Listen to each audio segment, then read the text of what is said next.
반갑습니다. 제일고등학교 교목승규 목사입니다. 오늘 제목을 작은 여우 잡기로 잡았는데 제가 제목 설명 나누게 드릴게요. 2008년도 5월달에 중국의 스촨성입니다. 8만 톤을 가지고 있는 큰 저수지가 갑자기 물이 말라버렸어요.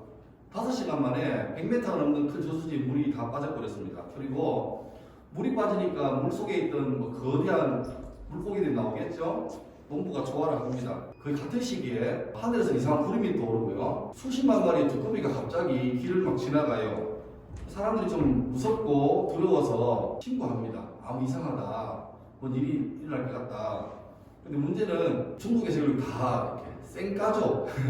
왜냐니까 이렇게 말하는 거예요. 비가 많이 와서 이렇게 물이 올라왔고 두꺼비는 이제 산란 때문에 이동하는 거다. 근데 사실은 그게 아니라 2008년도에 중국에 베이징 올림픽이 있었어요. 그래서 이제 곧 올림픽을 시작하는데 자꾸 이상한 소문나면 불안해하고 무서워하니까 예서에 중국에서 괜찮다라고 이제 누른 거죠. 5월 12일 날 오후 2시에 스촨성에서 리터교 7.8의 초대형 지진이 생겨서 무려 7만 명이 바로 죽어버리고 37만 명이 많이 다치고요. 18,000명은 시신도 못 찾았습니다. 이걸 해서 스촨성 대지진을 그러죠.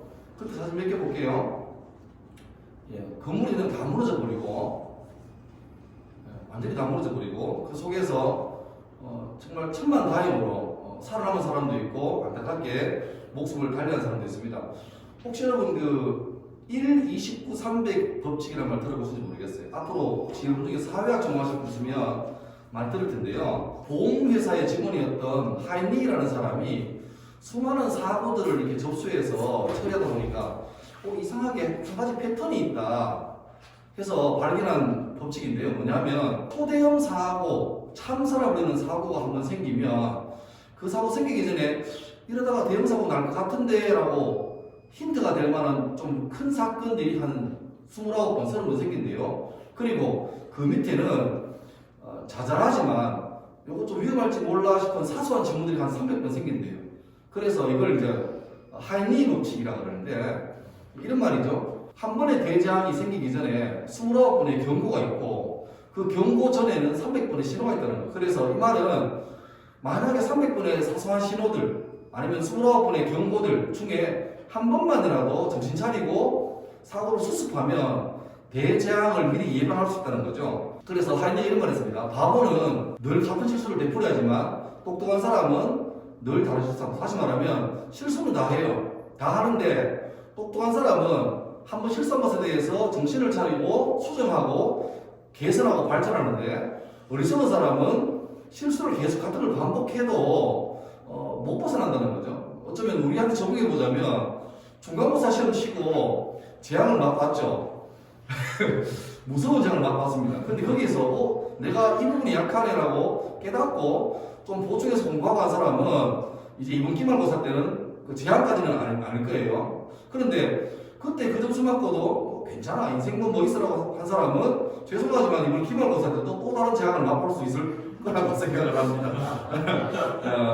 몇 가지 참사를 좀 볼게요. 화면 주세요. 대구죠. 여러분 태어나기 전이죠 아마 2003년도 2월 18일 날 대구 중앙로 지하철역에서 지하철 화재 사고가 생깁니다. 굉장히 큰 사고였고 전 세계적으로 대구가 나쁜 의미로 유명해진 사건인데 이 사건 때도 보면 여러 가지 일 중에 하나만 좀 제대로 됐으면 사고가 안 일어났어요. 예를 들면 사고 일으킨 이 망상증 환자가 피발물질, 위험물질을 가지고 지하철을 탑승할 때 그 역을 지키던 공익요원이 선생님 그 위험한데요 안 됩니다라고 막았으면 괜찮았어요. 지하철 알고 보니까 지하철의 의자나 모든 이렇게 광고판들이 불 붙으면 너무 잘 붙고 또 불이 탈 때 유독가스가 너무 많이 나오는 거였어요. 불이 났는데 불 나면 이렇게 연기가 생기잖아요. 그러면 사람들이 본능적으로 연기를 피해서 몸을 숙이는데 정작 화재 났을 때 정전당했을 때 그 야광판 위치가 너무 높았던 거예요. 그러니까 연기가 내려오니까 어디로 갈지에 대해서 방향을 못 잡은 거죠. 지하에 유독가스가 꽉 차 있을 때 밖으로 뿜어주는 그 환기구가 있는데 알고 보니까 공사할 때 공사하시는 분들이 좀 돈을 많이 남기려고 사이즈를 맞추지 않고 좀 작은 걸 했어요.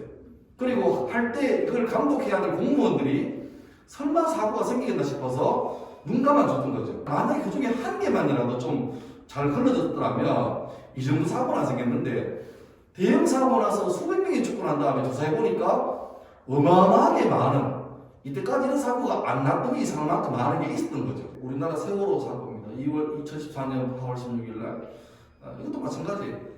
초대형 사고가 나서 애꿎은 고등학생들을 비롯한 수많은 시민들이 몇백 명이 사고당해 죽었습니다. 더 안타까운 건 물에 빠져서 배가 침몰하는데 안에 사람들이 보여요. 주변에 배도 많고 경찰도 있고 군인도 있는데 물에 빠져가는 사람을 어쩔 수 없이 바라가지고 거의 라이브로 봤죠. 그래서 온 국민이 거의 패닉이 온 상태였죠.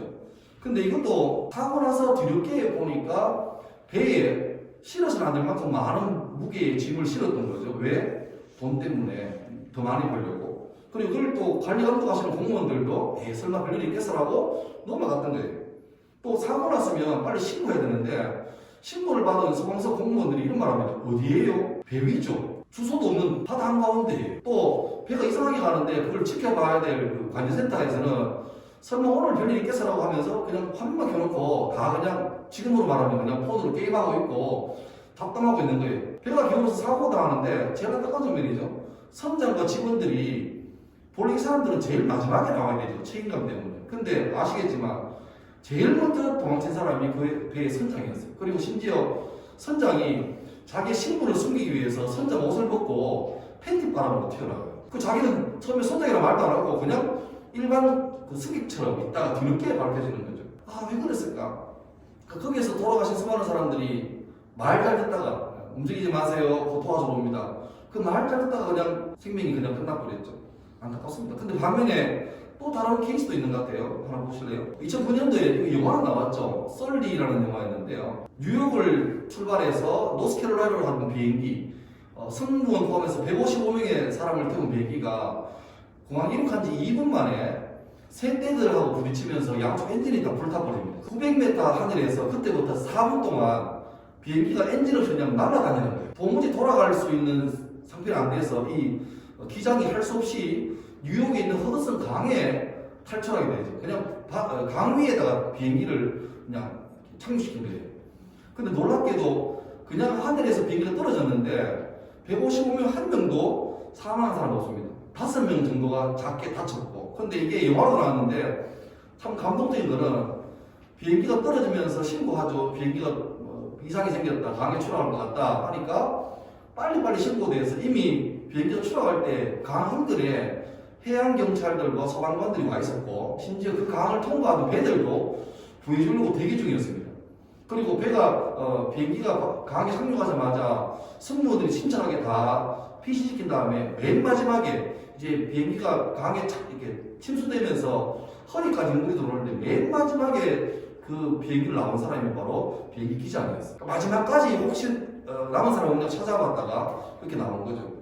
저는 이 설교 준비하면서 그 영상을 몇 번 봤는데 아마 눈물이 나서. 왜냐하면 너무 세월호하고 비교되는 거예요. 세월호는 제일 먼저 선장이 빠져나와 버리고 나물 날아갔고 그 속에 정말 저도 애 키우는 부모지만 우리 자식 같은 애들이 그냥 창문 너머로 두드리면서 죽어가는데 그게 우리나라였는데 그보다 더 5년 전에 미국에서는 마지막까지 그 위급한 상황 중에서 여러분 비행기에서 사고 나면 어떡해요? 대책 없잖아. 내릴 데도 없고. 근데 약간 다친 것 빼고는 전부 다 완벽하게 다 구조해내는 거고 너무너무 안타까워서 좀 마음이 많이 슬펐어요. 오늘 성경 본문 하나 읽겠습니다. 우리를 위하여 여우 곧 포도원을 허는 작은 여우를 잡으라. 우리의 포도원에 꽃이 피었습니다. 아멘. 중동 지역에 포도가 참 잘 돼요. 지중해도 포도 유명하고. 근데 이 동네는 우리나라 제주도랑 비슷해요. 포도원을 만든 다음에 외부로부터 작물이 피해보는 걸 방지하기 위해서 제주도처럼 돌로 된 담들을 대충 세워놔요.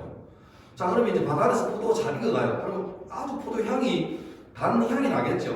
그러면 그 근처에 많이 사는 야생 여우들이 이 포도의 향을 맡고 이 포도를 먹으려고 오고 싶은데 덩치 큰 여우들은 들어오질 못해요. 근데 아직 덩치가 작은 조그마한 작은 여우들이 이 돌의 사이에 난 구멍으로 기어코 몸을 삐집고 들어와요.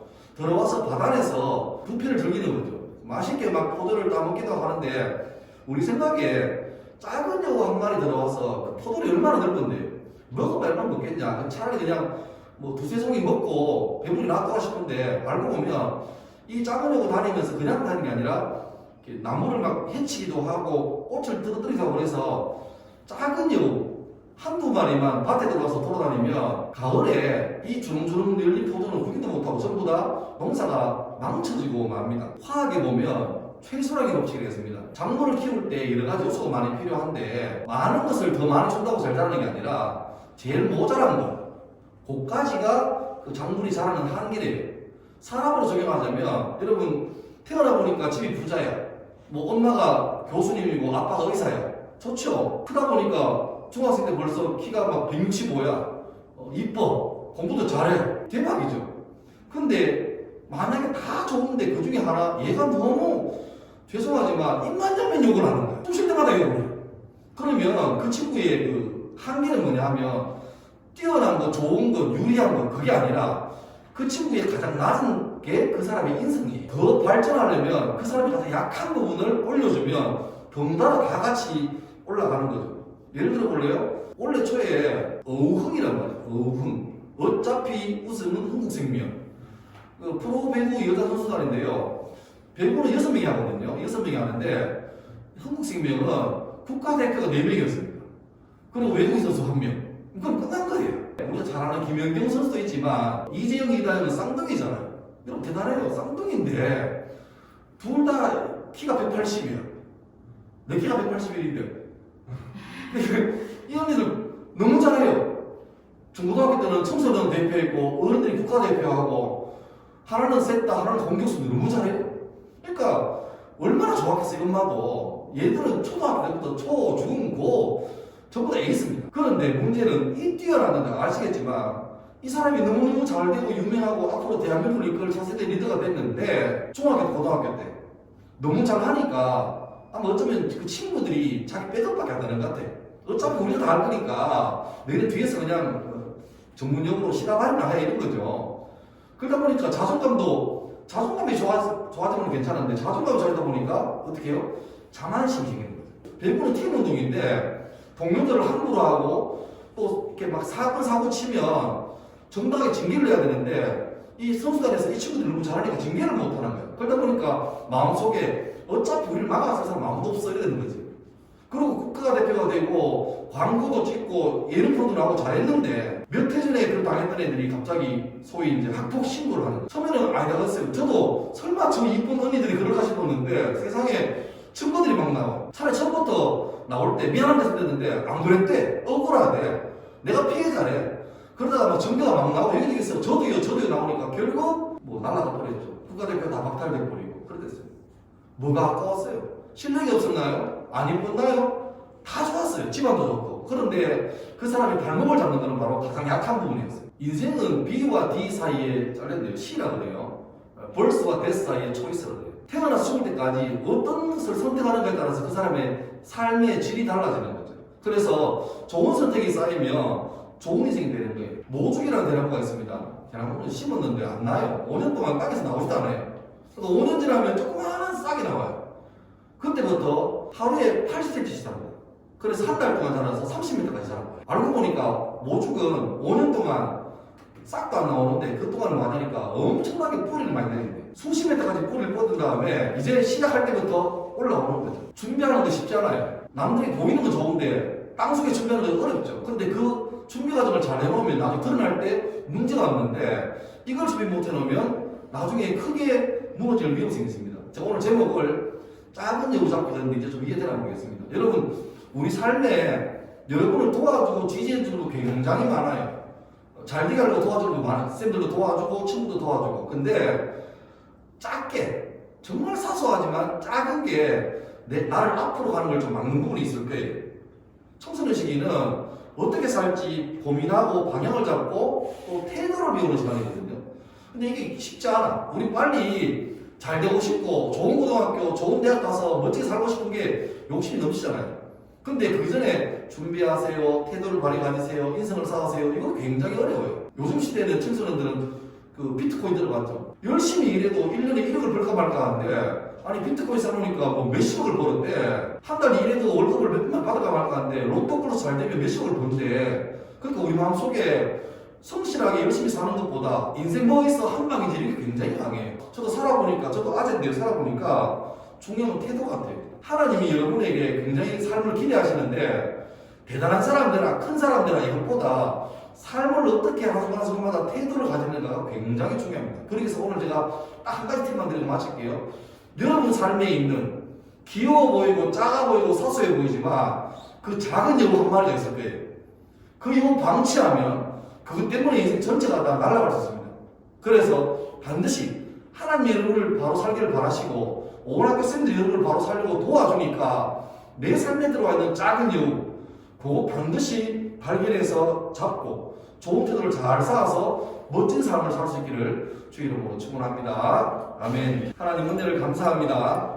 또 신명기 중에서 비하게 신앙 수양회를 함께 합니다. 하나님 우리 꿈 많고 가능성 있는 좋은 시대를 살지만 어쩌면 작아 보이고 별로 대수롭지 않은 우리의 작은 삶의 태도 하나가 우리의 전체 삶을 위험하게 할 수 있는 중요한 요소가 된다는 것을 함께 나누었습니다. 하나님 우리를 돌아보게 하시고 내 삶을 주님 원하시는 귀한 삶으로 살아가기 위해서 내 삶의 곳곳에 와 있는 작은 여우를 잡아가도록 도우시고 태도를 잘 배우고 자세를 잘 배워서 하나님 원하시고 이 시대와 부모님과 사회가 바라는 귀한 일꾼들의 인재로 잘 성장하도록 도와주시고 위험할 때마다 필요할 때마다 우리 하나님께서 모든 귀한 영혼들을 지키시고 인도하시고 붙잡아 주옵소서. 예수님 이름으로 기도드립니다. 아멘.